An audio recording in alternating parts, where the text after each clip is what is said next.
Hey everybody, CitizenRod here, and on today's video I'm going to talk about how to get a bicycle to the Camino and what option I've decided to take and why. To put a few things into perspective, first of all, I haven't done the Camino yet. It's actually 4 days away, pretty pumped, getting excited. So I've never done the Camino, I don't know anybody who's done the Camino, and therefore the information I got to date has been from what I've read and watched on the internet. So I guess I'll do another video when I come back and talk about all the things that I got wrong. So that should be funny. Stay tuned for that one. Alright, so you've decided you're going to cycle the Camino. That's great. Now you've got to figure out how you're going to get a bike to the Camino. The way I figure it, from what I found out, there are 3 options. 1, you can rent a bike there. 2, you could buy a bike there. Or 3, you can take your own bike there. Alright, just to give you a bit more perspective, my journey begins in Sydney, Australia.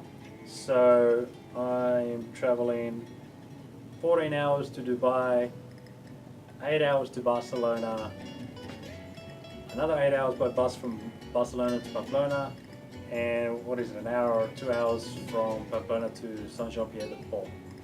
So we're talking about 32 hours in total.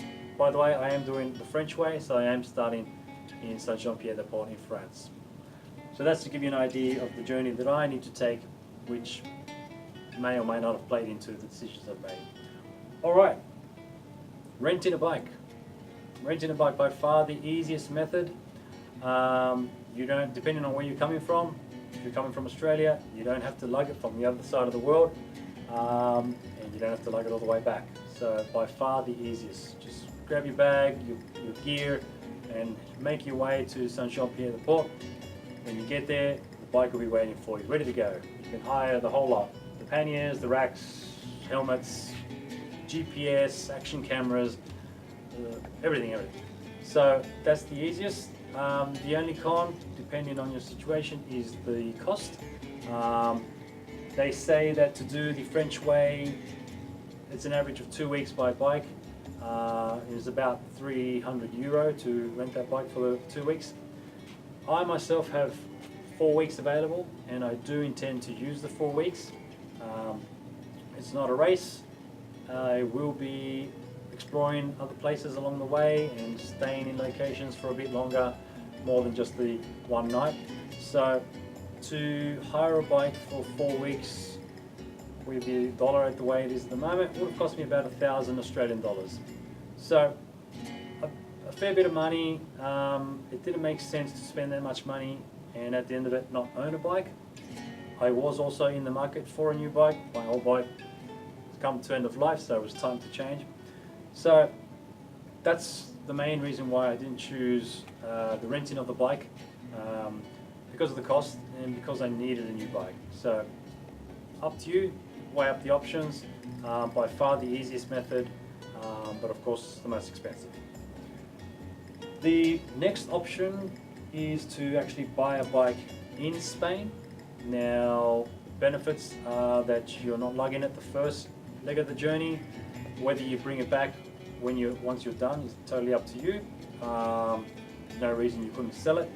Or if at the end of the Camino you're feeling all loving and peaceful, you might just give it away, give it to somebody who needs it. There's plenty of people who would love a brand new bike. It's only 4 weeks old. If you do decide to sell it, I can't see why you couldn't get at least half the price. So a brand new bike for half the price, not bad. So that's the other option. I didn't go with that. The reason I didn't go with that option is because I actually was concerned about getting to Spain, finding a shop, finding a bike that suited me in my price range, and the biggest hesitation is to buy a new bike and then the next day I would have been on the Camino. So to be on a 800 kilometer journey with a brand new bike, and you know, is it too big, is it too small, is it uncomfortable in some way, maybe it's just crap. That was my hesitation. So I really wanted to be familiar with the bike before going on such a long journey. So that was the other reason I didn't go down that path. It's also something you need to consider if you're going to be renting a bike. It's going to be a bike totally new to you, whether you're comfortable or not. Mind you, they do have people that go with you on those tours, so they can help you adjust the bike if you need to. But something to consider. So that's renting a bike and buying a bike there. The third option, which is the option I'm taking, is to take my own bike, which is the most challenging option to take. First of all, the initial logistics. So to the point that I've gotten to now, I haven't taken the bike yet, but what I had to figure out in order to be able to go, it was also had its challenges. So let's start with so I'll be traveling by airline, from plane to Dubai to Barcelona, the train to the city, that's no problem, the bus from Barcelona to Pamplona, need to figure that out, and then there's a bus that goes from Pamplona to Saint-Jean-Pied-de-Port, and that's only twice a day and is limited to the number of bikes that go on. Okay, so first thing you need to do if you're taking your own bike is it's going to need to be boxed up. Trying to find the information about your specific airline and the buses or trains that you're going to be traveling on is the challenging part. I researched Qantas, Emirates and Qatar. Very tricky to find information on their websites. Eventually did find them. My ticket is Qantas, but the plane is actually Emirates.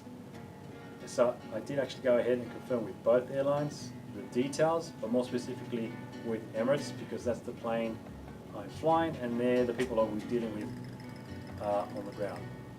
So you'll need to box up your bike, and usually across the airlines the max measurement is what they say is 3 meters. So if this is your box and your bike is in there, what you need to do is add the dimensions. So add the height plus the length plus the width, and if that ends up to less than 3 meters, then you should be okay. With Emirates it was 3 meters, so I made sure I confirmed that. I found the details on the website. Secondly, I managed to get on a chat with someone and I confirmed. Do they take bikes? They made a note that I was taking a bike, so it's no surprise to the ground staff. I confirmed the dimensions and also confirmed that taking a cardboard boxed bike was okay. Initially she said, no, you need to have a hard case. And I thought, well, this is a bit of overkill. A case is going to be very expensive as well. Eventually said, actually no, you can take a cardboard box, as long as it's all sealed up properly, but you will need to sign a waiver so that they're not held responsible for any damage that happens to your bike on the journey. I said, that's fine, no problem, we'll sign it. So you sign that on the day when you go to hand in your bike to the oversized luggage area. Alright, so that's challenge one, finding the details from your airline, what's allowed, what's not allowed, letting them know. Make sure you get confirmation from somebody. So the beauty of doing it via chat was that I got all her responses written down. That chat transcript was emailed to me and I've printed it out. So any drama on the day, I say, look, your people said yes, so we can move on. Alright, so you got your bike boxed, your airline accepts it. Okay, you get to Barcelona. Now in Barcelona, I am traveling, like I said, by bus from Barcelona to Pamplona, and the train between the airport and the bus station is just a regular train. There's going to be no drama there, you don't have to pre-book anything either. Alright, the bus from Barcelona to Pamplona was another challenge. The website said yes, we do accept bicycles, but when I went to buy a ticket, I could not find the option anywhere, no tick box, no nothing. because it is a bit extra to take the bike on, so I couldn't see where I could add that to the ticket. Fortunately, I do speak Spanish, so I made the international phone call and said, look, I'm trying to book a ticket with a bicycle. I can't find it anywhere. And she says, oh, that's because if you want to book a bicycle ticket, you need to do it either over the counter or over the phone. So lucky I caught up. I would have been searching all day and not found anything. Anyway, that ticket got booked, confirmed that yes, and it needs to be boxed up, so they won't take assembled bikes. So keep your bike in the box. Keep it in the box until you get to your starting point. In this case, my case, Saint-Jean-Pied-de-Port. Alright, so that's the bus from Barcelona to Pamplona. Now, you can take the train on that journey, on that leg. The reason I didn't was because the train, first of all, getting the train ticket and information was proving challenging. I was mixed information, there was a change of trains, and basically I would have to figure out for both trains what was going on and that they were both going to accept the bike. So that was being a challenge. Also, the train stops at the train station, which is not near the bus station where you need to catch the bus to get to the French side. Whereas the bus from Barcelona does stop in Pamplona at the bus station, right next to the other bus. So that was the other reason I chose a bus or coach. Alright, so you get to Pamplona. Then there's another bus, and that bus takes you across to the French side. That bus is only twice a day, and be aware that it has limited space for bicycles. So even if the bus can take 20 people, it's not taking 20 bikes. They didn't tell, well, I couldn't find on the website how many was what the limit was, but you know, it could be as little as 2, 3. So buy that ticket with anticipation. Make sure you get the ticket that says that has a bit extra for the bicycle. And that gets me to my starting point, Saint-Jean-Pied-de-Port. So you could say my journey starts in Sydney, because organising those logistics, or confirming and making sure that those steps along the way are confirmed, was a challenge. Getting the bike to Barcelona, to Pamplona and to Saint-Jean-Pied-de-Port is my next challenge. I'm hoping I can get there with no drama, bike intact, put it back together, ready to go. So that would be goal number 2. Goal number 1 I think I've done, which is organise it. Goal number 2 will be to actualize it and actually be in France, assembled bike, ready to ride. I'll be pretty ecstatic at that point, having made it that far. And then of course the ultimate goal is to make it across Spain to Santiago de Compostela. At the end, I'll have the choice again, just like if I was to buy the bike in Spain. Do I bring it back? Do I try and sell it, or do I just give it away? I just bought the bike, so I'm probably going to try and bring it back. Who knows, we'll see what happens. I will do another video about this specific bike, why I chose it, give a bit of detail about that. But for the moment, they are the options to get a bicycle to the Camino, with details more about my journey, which is doing the French way, so getting to Saint-Jean-Pied-de-Port from Australia, 30 hours journey. Yeah, I hope I haven't put you off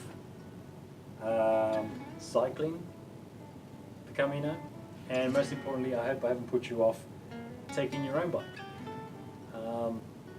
You can consider it part of the journey. Like I said, I think my journey starts in Sydney.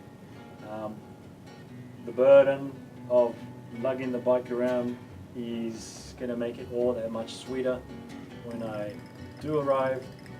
And but yeah, choice is up to you. You've got options. You can rent a bike, you can buy a bike there, you can take your own bike. Anyway, I hope I've given you more information that I was able to find online. And if you have any questions, put them in the comments. Watch out for my other videos. I'll do some videos, like I said, about the bike, about the journey, about my return, what I should have done, what I did right, what I did wrong.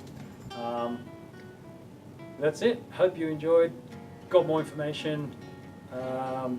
Haven't discouraged you from taking the journey. I'm 4 days away, I'm excited, and we'll see you soon. CitizenRod signing out, and buen camino.